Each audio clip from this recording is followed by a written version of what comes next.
भारतीय उपमहाद्वीप की उत्तरी पश्चिमी सीमा पर यूनानियों, कुषाणों, अरबों और तुर्कों के कई आक्रमण हुए।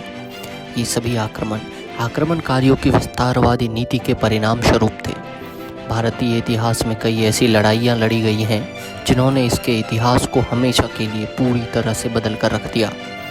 वर्ष 1991 और 1992 में लड़ी गई तराइन की लड़ाई इसके महान उदाहरण हैं, क्योंकि उनके बाद उत्तरी भारत तुर्की आक्रमणकारियों के अधीन हो गया। उसी प्रकार भारतीय इतिहास में पानीपत के मैदानों का महत्वपूर्ण महत्व है। जो कोई भी भारतीय इतिहास में गहराई से जाना चाहता है वह उन विशाल युद्धों के महत्व को जाने बिना इसे पूरी तरह से नहीं समझ सकता। पानीपत के मैदानों पर 3 बड़ी लड़ाइयाँ लड़ी गईं। वर्ष 1526 में लड़ी गई पहली लड़ाई, जिसके परिणाम स्वरूप मुगल साम्राज्य की स्थापना हो गई। दूसरी लड़ाई वर्ष 1556 में लड़ी गई और सम्राट हेमचंद्र की हार के साथ समाप्त हुई। लेकिन पानीपत की तीसरी लड़ाई सन 1761 में सबसे भयानक लड़ी गई थी और व्यक्तिगत बहादुरी, बलिदान और विश्वासघात की कहानियों से परिपूर्ण थी। सदाशिवराव भाऊ के नेतृत्व में मराठाओं ने एक अन्य आक्रमणकारी अहमद शाह अब्दाली, जो अफगानिस्तान के दुर्रानी कबीले से था, उसके खिलाफ तलवारें लहराई थी। महान मराठा राजा यानी छत्रपति शिवाजी महाराज ने मुगल शासन को कुचलकर भारत में संपूर्ण हिंदू साम्राज्य स्थापित करने का एक सपना देखा था। जब एक के बाद एक राज्य मुगल सत्ता को स्वीकार कर रहे थे, उसी समय वीर छत्रपति शिवाजी महाराज अकेले थे और देश को मुगल शासन के चंगुल से मुक्त कराने के लिए लड़ रहे थे। 18वीं सदी के उत्तरार्ध में मराठा अपने नायक के सपने को साकार करने की कगार पर पहुंचे।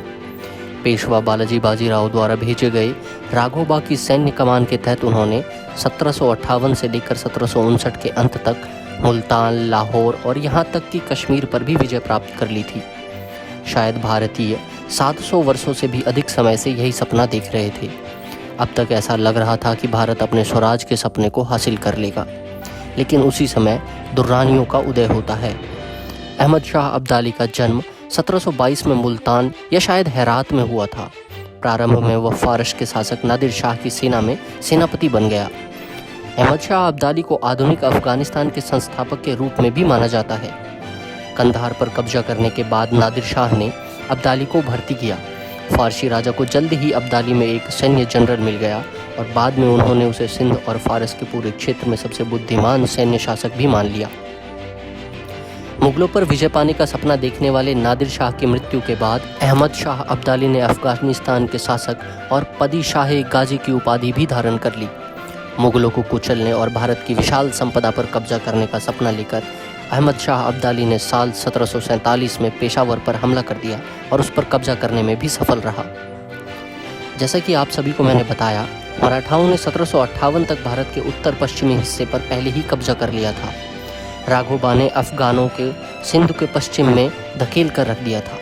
अफगानों की किसी भी बढ़त को रोकने के लिए पंजाब क्षेत्र में मराठाओं की एक अस्थायी बस्ती स्थापित की गई थी। इसी समय पेशवा यानी बालाजी बाजीराव ने दक्षिण में राघोबा को वापस बुला लिया। इस कदम से अब्दाली को अपने खोए हुए प्रदेशों पर पुनः कब्जा करने का एक पर्याप्त समय मिल जाता है। उसने पंजाब में मराठाओं की अस्थायी बस्ती को नष्ट कर दिया और भारत पर बड़े पैमाने पर आक्रमण करने का फैसला किया।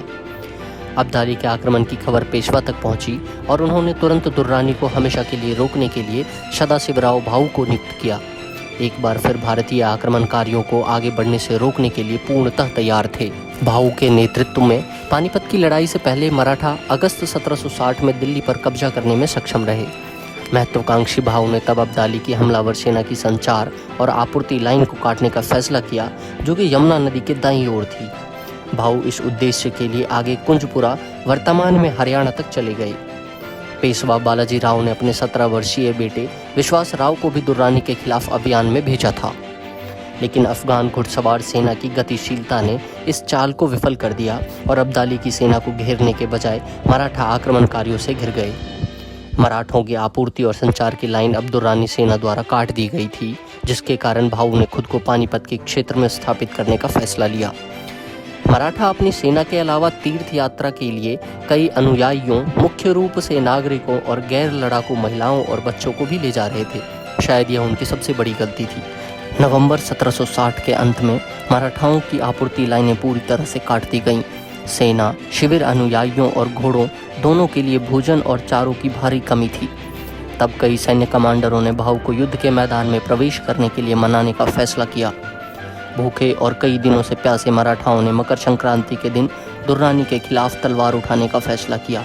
दर्शकों, इतिहास में अक्सर जब भी हम हारे हैं तो हमेशा धोखा हमारे किसी अपनों ने ही हमें दिया था। इसी के तहत मैं आपको बता दूं, रोहिल्लाओं ने अफगान सेना को प्रावधान प्रदान किए थे। साथ ही भारतीय नवाबों और शासकों ने सैन्य और रणनीतिक रूप से अब्दाली का पूरे दिल से समर्थन किया। उनमें से कुछ अवध के नवाब नजीबुद्दौला के अधीन रहे रोहिल्ला थे। यह विश्वास करना कठिन है कि जब देश पर खतरा मंडराया तो हमारे ही शासकों ने दुश्मनों से हाथ मिला लिया। मराठों ने अपनी सेना को पारंपरिक हिंदू संरचना में तैनात किया, जिसमें 3 डिवीज़न होते थे, दाएं, बाएं और केंद्र।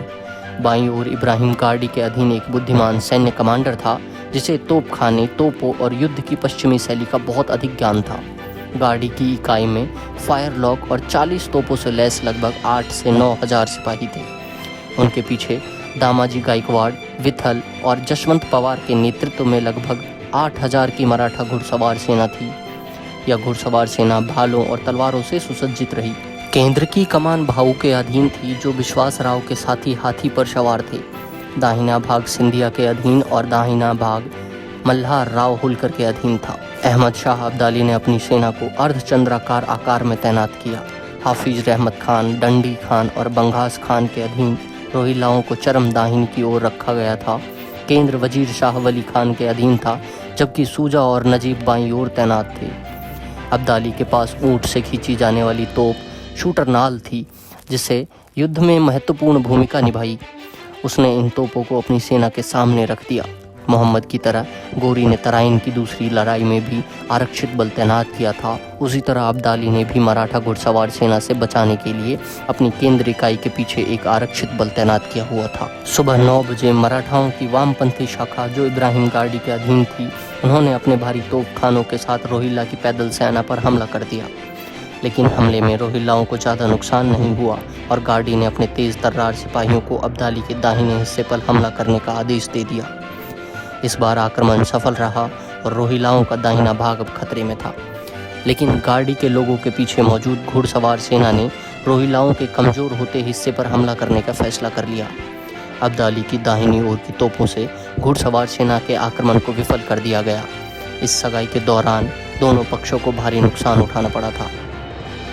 उसी समय भाऊ ने अफगान सेना के केंद्रीय विंग पर घुड़सवार सेना का आक्रमण शुरू करने का फैसला किया। हर हर महादेव के उद्घोष के साथ भाऊ और किशोर कुमार विश्वासराव के नेतृत्व में मराठाओं की हुजूरत वाहिनी के पानीपत के मैदान पर कब्जा कर लिया। मराठाओं द्वारा शुरू किया गया घुड़सवार आक्रमण अफगानों के केंद्रीय विंग को तोड़ने में सक्षम था। इससे कई अफगान सैनिक पीछे हट गए।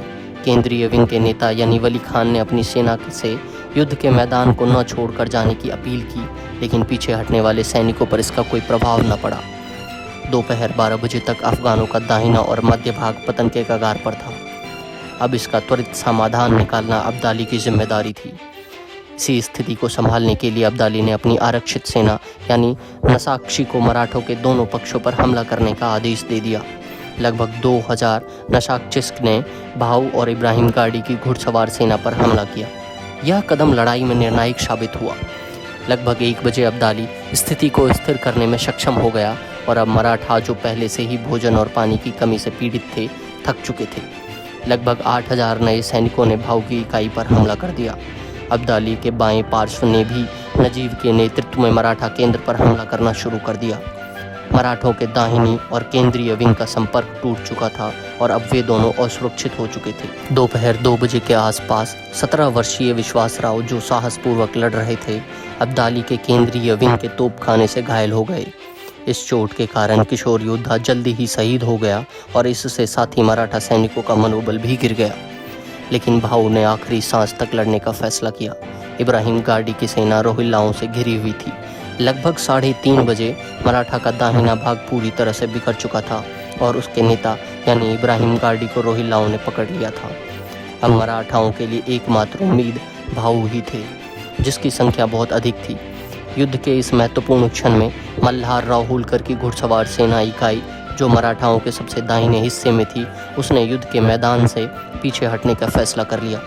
इससे अफगानों को मराठा केंद्र को घेरने का रास्ता मिल जाता है आखिरकार जानकोजी सिंधिया, भाऊ जसवंतराव पवार और कुछ अन्य वीर योद्धा लड़ते रहे। आखिरकार लगभग 4 बजे भाऊ और अन्य मराठा वीर गति को प्राप्त हुए और उनके साथ दुर्रानी की निर्णायक जीत के साथ लड़ाई समाप्त हो गई। लड़ाई के बाद आक्रमणकारियों ने वही किया जिसके लिए वे जाने जाते थे, यानी निर्दोष महिलाओं और बच्चों का नरसंहार। जो महिलाएं और बच्चे इस नरसंहार से बच गए उन्हें वापस अफगानिस्तान ले जाया गया और गुलाम बाजारों में बेच दिया गया। माना जा रहा है कि अफगान सेना को भी भारी नुकसान हुआ। इनके हताहत होने की संख्या लगभग 30,000 से 35,000 रही।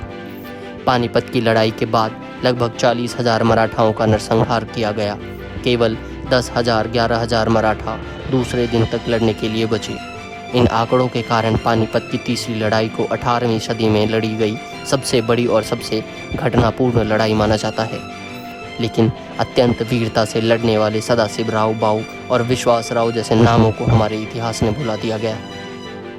भारतीय इतिहासकार अक्सर सिंध की विजय के लिए 17 वर्षीय मोहम्मद बिन कासिम को श्रेय देते हैं, लेकिन विश्वासराव भाऊ और इब्राहिम गार्डी जैसे पुरुषों की शहादत पर कुछ भी उल्लेख करना भूल जाते हैं। दुखद है कि ये सभी हमारे इतिहास की किताबों में कहीं नहीं पढ़ाया गया। हमारे पूर्वजों ऐसे वीर के चरणों में हमारा नमन है। धन्यवाद दोस्तों। वीडियो कैसी लगी हमें कमेंट करके ज़रूर बताएं। मिलते हैं अगली गाथा में, तब तक के लिए चैनल के सब्सक्राइब बटन को दबाकर हमसे जुड़ जाएं।